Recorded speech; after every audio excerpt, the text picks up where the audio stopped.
Okay. Kak.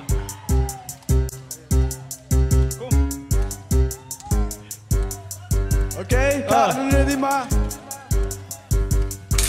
Pasiang Zeihme Tuah, Pasiang Zeihme Tuah, Chikne ne duma, Chikne ne duma, Ene de Chundakra, Ene de Chundakra, Ene de Chundakra.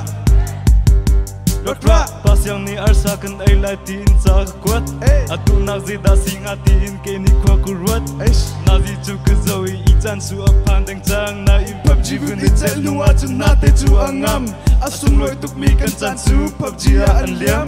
Ila arsa elo jun katilung ti anyam na BCL tong ni last round a titika kan squad ni te in kan ni ready valong chun kan zong Pasiang Zeihme Tuah, Pasiang Zeihme Tuah, Chikne ne duma, Chikne ne duma, Ene de Chundakra, Ene de Chundakra, Ene de Chundakra. Si se Dakra ko Pasiang mun homan kaldu lo na mun ban long in arak drum M416 na mu level 3 back avum bay atil latling ai lo may ro lo pin bot chu apo botin lung pi chu apo kan mai lay ascot pakat ka ke lay BCL tong ko ot lay go la from man kan nung lay miss SKP Mr. K mating di kan dit na mun quarry zone ni avun kan doy rang takin boot kam lay ya kan tli Pasiang Zeihme Tuah, Pasiang Zeihme Tuah.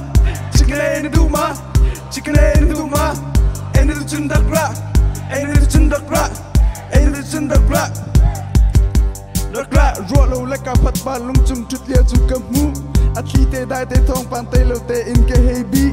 Lung nung le asgotan vakal laka, Miss SKP avuna. Yeah, it's too late, girl. I'm out. Pasiang Zeihme Tuah, Pasiang Zeihme Tuah. Chikne ne duma, Chikne ne duma. Ene de Chundakra, Okay, Ene de Chundakra, okay. Ene de Chundakra. Si se squad ni an rak tak kan tina in Pasiang chu in ka framte arak chu arak tiri low Miss SKP he kan tli chi an squad chu goal are from any attack K2 3 times 6 times katle nam Pasiang chu 1 times long ang na in 2 times second pek chi Miss SKP ni 1 time Tuesday da asiati goal are from any holo le red dot long asiati di sang to beat Pasiang Zeihme Tuah, Pasiang Zeihme Tuah, Chikne ne duma, Chikne ne duma, Ene de Chundakra, Ene de Chundakra, Ene de Chundakra. Atil Pasiang Zeihme Tuah, Pasiang Zeihme Tuah, Chikne ne duma, Chikne ne duma, Ene de Chundakra, Ene de Chundakra, Ene de Chundakra. Dakra.